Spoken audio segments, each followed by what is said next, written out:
હવે આપણે જોઈશું ઓર્ડર મોડ્યુલ. ઓર્ડર કેવી રીતે એડ થશે, બરાબર. અહીંયાથી એડ થશે ઓર્ડર.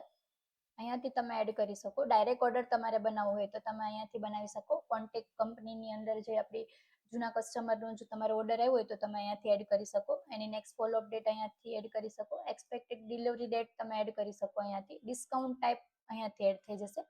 નોટ અહીંયાથી કંઈ એડ થઈ જશે. ઓર્ડર તમારે બીજા કોઈને અસાઇન કરવો હોય તો અહીંયા યુઝર લિસ્ટ આપણી મળી જશે, બરોબર. કંઈ ફાઇલ અટેચ કરવી છે તો તમને અહીંયાથી મળી જશે. ઓર્ડર આવ્યો કોના રેફરન્સથી છે એડ કરવું હોય તો થઈ જાય, બરાબર. અહીંયા બિલિંગ શિપિંગ એડ્રેસ તમારે એડ કરવું હોય તો તે સેમ કોટેશનની અંદર જેવી રીતે આપણે કોટેશનની અંદર કરીએ એવી જ રીતે ઓર્ડર બનશે અહીંયાથી. પ્રોડક્ટ સેમ એવી જ રીતે પ્રોડક્ટ તમે અહીંયાથી એડ કરી શકો. જે પ્રોડક્ટ એડ કરો એની જેટલી બી ડિટેલ્સ આપણી પાસે માસ્ટર મોડ્યુલની હશે એ ડાયરેક્ટલી ફિલ થઈને આવી જશે. એડિટેબલ છે, અહીંયાથી તમે એડ કરી શકો. પ્રાઇસ જે બી કંઈ એડ કરવી છે તો તમે કરી શકો. સેમ આવી જ રીતે ક્વોન્ટિટી તમારે જે કંઈ એડ કરવી છે તો કરી શકો. એવી જ રીતે લાઈવ કેલ્ક્યુલેશન તમને મળી જાય. જેવી જ રીતે કોટેશનની અંદર આપણે અધર ચાર્जेस જે બનાવે છે પેકિંગના, શિપિંગના, ઇન્સ્ટોલેશનના, સેમ એવી જ રીતે અહીંયાથી ઓર્ડર આવી રીતે ક્રિએટ થઈ જશે, બરાબર.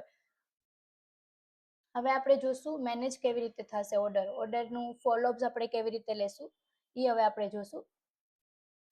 આ ઓર્ડરની મેનેજની સ્ક્રીન છે. ઓર્ડર આવી ગયા પછી એના ઉપર જે વર્કઆઉટ કરવાનું હોય એ અહીંયાથી થઈ જશે.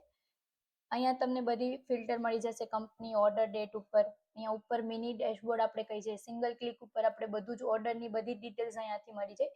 ફ્રેશ જે છે ઓર્ડર રિસીવ્ડ જ છે આપણી પાસે એ આપણે અહીંયાથી જોઈ શકીએ કે ઓર્ડર રિસીવ્ડ છે આપણી પાસે કેટલા છે એ જોઈ શકીએ. 2 ડેઝ જેટલા ઓર્ડર તમારા બનતા જશે એ 2 ડેઝની પેનલમાં આવશે. મિસ તમારાથી કેટલા થઈ ગયા છે એ મિસની અંદર તમને બતાવશે કે આ રીઝનથી શું થયું છે. અહીંયાથી તમને ઓર્ડરની હિસ્ટ્રી મળશે. કોણે ઓર્ડર બનાવ્યો છે, કોને અસાઇન ટુ છે, એવી જ રીતે અહીંયા હિસ્ટ્રી મેન્ટેન થશે, બરાબર. ઓર્ડરની ડિટેલ્સ જે જોવી હશે એ ઓર્ડર ડિટેલ્સ ઉપરથી તમને મળી જશે. ઓર્ડર કયા પ્રોડક્ટનું છે, ડિસ્ક્રિપ્શન, ક્વોન્ટિટી કેટલી છે, ડિસ્કાઉન્ટ કંઈ આપેલું છે કે નહીં એ બધું તમને અહીંયાથી મળી જશે. ઓર્ડર કોનો છે, કયા નામથી મોકલવાનું છે એ બધું અહીંયાથી તમને મળી જશે, બરાબર. ઓર્ડરને એડિટ ડિલીટ કરવું હોય તો તમે કરી શકો. ઓર્ડરની પ્રિન્ટ આઉટ તમારે જોતી હોય તો એ બી તમને મળી જાય.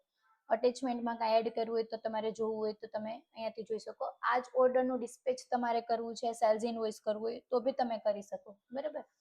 અહીંયા તમારા કેટલા ઓર્ડર કમ્પ્લીટ થયા છે એ તમારે જોવા હોય તો એ તમે જોઈ શકો. 32 ઓર્ડર તમારા કમ્પ્લીટ થયા છે. અહીંયા તમને એ ઓર્ડરનું કાઉન્ટ બી તમને બતાવે, બરાબર, કે મારા 32 ઓર્ડર કમ્પ્લીટ થઈ ગયા છે. એમાં પણ તમારે ફિલ્ટરાઇઝ કરવું છે તો તમને અહીંયાથી મળી જાય. 2 ડેઝના કમ્પ્લીટેડ જોવા છે તો અહીંયાથી 2 ડેઝનું ફિલ્ટર કરો તો તમને મળી જાય. કેન્સલ કેટલા તમારા ઓર્ડર થયા છે એ તમારે જોવું હોય તો તમે જોઈ શકો. કયા રીઝનથી થયા છે એ તમે ઓર્ડર હિસ્ટ્રી ઉપરથી જોઈ શકો કે કયા રીઝનથી ઓર્ડર કેન્સલ થયો છે, બરાબર. એ અહીંયાથી તમને મળી જાય. કસ્ટમર ફીડબેક છે. ઓર્ડર આવી ગયા પછી તમે કસ્ટમરનું ફીડબેક લઈ શકો કે કસ્ટમરને પ્રોડક્ટ કેવી લાગી છે, કઈ કસ્ટમરનો ફીડબેક શું છે શું નહીં જોવું હોય તો કસ્ટમર ફીડબેક ઉપરથી મળી જશે. પેન્ડિંગ પેમેન્ટ છે. કોઈ પણ કસ્ટમરનું હાફ પેમેન્ટ આવે છે, હાફ પેમેન્ટ નથી આવતું તો એની પણ અલગથી આપણે અહીંયા આપેલું છે. પેન્ડિંગ પેમેન્ટમાં મળી જાય તમને.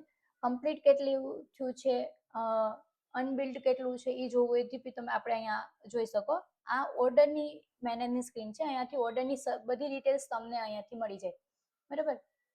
સેમ જેવી રીતે કોટેશન ઓર્ડરની અંદર જે સ્ક્રીન છે એવી જ રીતે કોલમ સેટિંગ કરી શકો. ડાઉનલોડ ઓર્ડર તમે કરી શકો. તમારે ઓર્ડર આવી ગયા પછી તમારે એના ઉપર ફોલોઅપ લેવાનું થાય કે કોઈને અસાઇન કરવાનું થાય તો તમારે કરવું હોય તો તમે અહીંયાથી ફોલોઅપ્સ લઈ શકો. જેમ લીડમાં અને ઓર્ડરમાં કોટેશનમાં આપણે લઈએ છીએ એવી જ રીતે અહીંયાથી એડ ફોલોઅપ કરશો એટલે નેક્સ્ટ ફોલોઅપ ડેટ તમને પૂછે. અસાઇન તમારે કોઈ ઓર્ડર કરવો છે જેને કોઈને તો તમે અહીંયાથી અસાઇન કરી શકો. પ્રીમક્સ છે કાંઈ એડ કરવું છે તો તમે આની અંદર એડ કરી શકો. એક્શન ટાઈપ શું છે, બરાબર. કમ્પલસરી ફિલ્ડ છે એમાં સ્ટાર આવશે કે એના સિવાય તમને ફોર્મ સબમિટ નહીં કરવા દે. કોલથી છે, વોટ્સએપથી છે, આવી જ રીતે તમે ફોલોઅપ્સ લઈ શકો. જેવી રીતે ફોલોઅપ લેશો એવી રીતે સ્ટેટસ ચેન્જ થતું જાય અને હિસ્ટ્રી મેન્ટેન રહેશે. અહીંયાથી તમે ઓર્ડર મેનેજ કરી શકો.